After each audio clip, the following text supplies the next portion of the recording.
This video is called Zora and the Zombies. It's about voodoo folklorist Zora Neale Hurston. She's better known as a novelist during the period known as the Harlem Renaissance, and her most famous work is the novel Their Eyes Were Watching God. But beyond that, she had an incredible interest in voodoo, and this would send her on many adventures. She wrote 2 books which you might be interested in. One of them is called Mules and Men, and this was her first expedition to collect folklore from the rural South, and she received funding from the Guggenheim Foundation to go about and do that. And it's actually a hilarious book, and if you can go on Audible and get it as an audiobook, I'd really recommend it. But the strange thing about this book is, so she returns home to Eatonville, Florida, and she collects all these tall tales from her friends and relatives and puts them into this book. And many of those stories are very funny, and the audiobook just does an incredible job. But then at the end, there's this big surprise, which makes me think that she somehow along the line became fascinated with voodoo, because then at the end, from the end of this book to her next book, Tell My Horse, she really focuses a lot on voodoo. Now, at the end of Mules and Men, the character of the book just completely changes, where she talks about visiting New Orleans and living there for a while, studying under a former student of voodoo queen Marie Laveau. And she details her whole initiation ceremony. And it's incredible. So I would really recommend Mules and Men. But then go from that to Tell My Horse. It's like the appetizer before the main course, because this book has so many incredible paranormal tales that you're going to be surprised about. Now today, I'm going to talk about Chapter 13, Zombies, because that's a great way to get into the text, and also to talk a little bit about Zora herself and her beliefs. So she's an interesting character because you can't really peg her as a believer or a skeptic. Now, voodoo was so important to her that she became initiated and became a practitioner. But in her travels, she was really skeptical about the things she observed. And in this book, when she can explain something that seemed extraordinary, she does. But if she can't explain it, she doesn't try to explain it away. She gives you all the details. And in the case of Haitian zombies, she lays it on the line. And although the Haitian people at that time believed that these zombies were the resurrected dead, she says they're not really dead. What they are victims. They're victims of voodoo practitioners known as Bokors. Now, not everyone who practices voodoo is on the dark side, but a Bokor seems to be. So Bokors were known to be responsible for zombies. Now, apparently, the process is somebody would suddenly die, or maybe not so suddenly. Maybe they didn't die under natural circumstances. Instead, what Zora says is that the voodoo practitioner would somehow surreptitiously drug the victim, and this drug would cause the victim to look like they were dead, and then the person would be taken to the cemetery where they could later be retrieved by the Bokor, and then that person was later sold into slavery or taken by the Bokor to work as part of the slave labor force on his own plantations. So people at the time were so afraid of their loved ones being zombified that they went to extraordinary measures to make sure the person was dead. And this most often involved finishing the person off. So just imagine that. It's terrible enough that your loved one is dead, but then you have to cut their body open or poison the corpse. Or my favorite is some families would booby trap the corpse, positioning knives and other weapons so that when the crypt was open, it would trigger the dead person to stab the Bokor. So this practice was quite pervasive and economic in nature.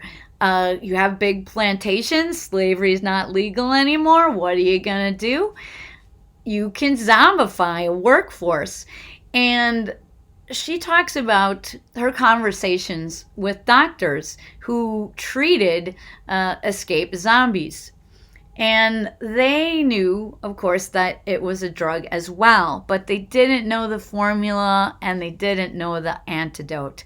What they knew is the people that came to them were terribly diminished, were just shells of the people that they were. And Zora felt that, and the physicians felt that the drug actually somehow destroyed the language centers, so no zombie really can speak at length, and it would also destroy most of your memory. Although there's many tales in here and in other books about zombies wandering off and returning home. So they have some semblance of what they once were, but again, it's a dry and empty shell. So what we're talking about here, a drug that enables the zombification process, is something that you might have heard about from a later book called The Serpent and the Rainbow. It was very popular in the 80s and popular enough to become a very sensationalist movie. But the actual book is about scientist Wade Davis. And no, he wasn't turned into a zombie like Bill Pullman. But he did travel to Haiti and was able to get Bokors to give up details of the drug, to give up details of the formula. So I would really recommend you reading The Serpent and the Rainbow as well after you read Zora's books. And if you really like voodoo and zombification, that's the thing to do.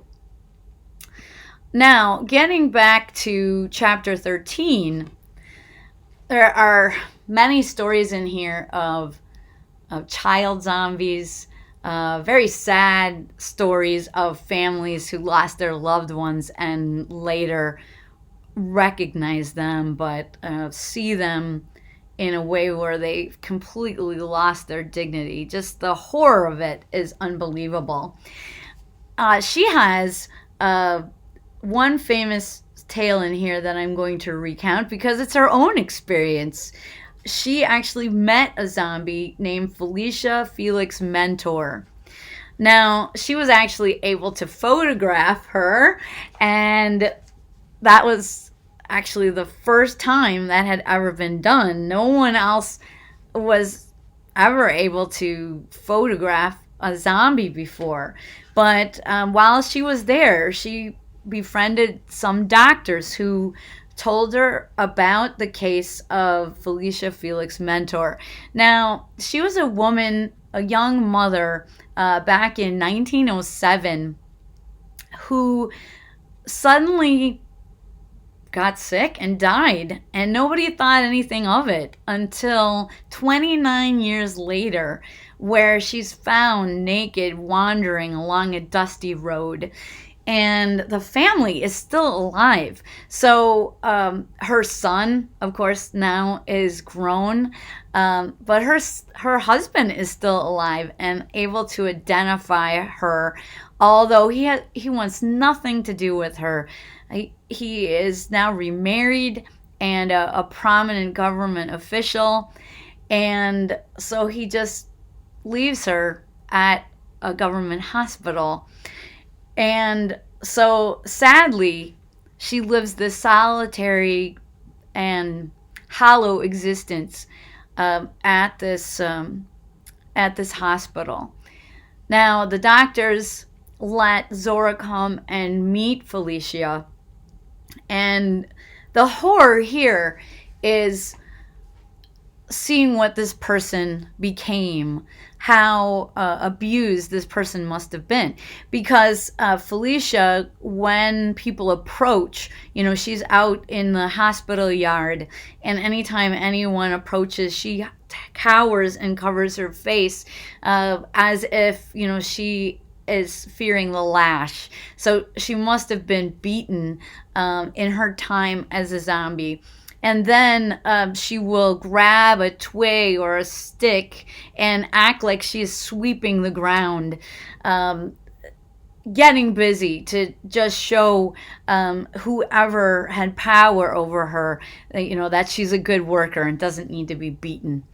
And so there's a detailed description by Zora who talks about how there's white acid burns around Felicia's eyes.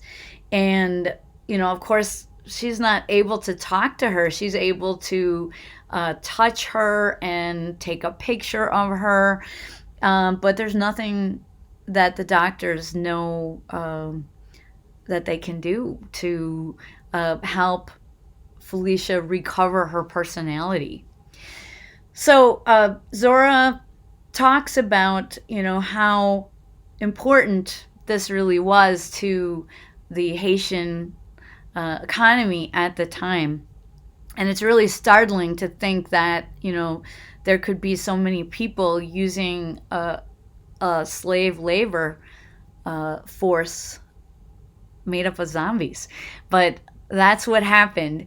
And so there's nothing paranormal really about the zombies in this case, but it was amazing what Zora was able to do at that time in the 1930s, just come into a foreign country and be able to become embedded in the culture and learn more about, such a secretive and frightening practice that lots of people wanted to keep quiet.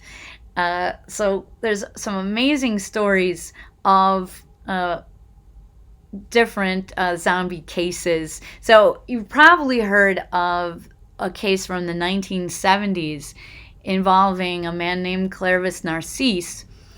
But there are other stories in this book that I've never heard, stories that were famous at the time. So I'd really invite you to read this book, Tell My Horse, and especially the chapter on zombies. In future videos, I'll tell you more about Zora's authentic paranormal experiences. Thank you for listening.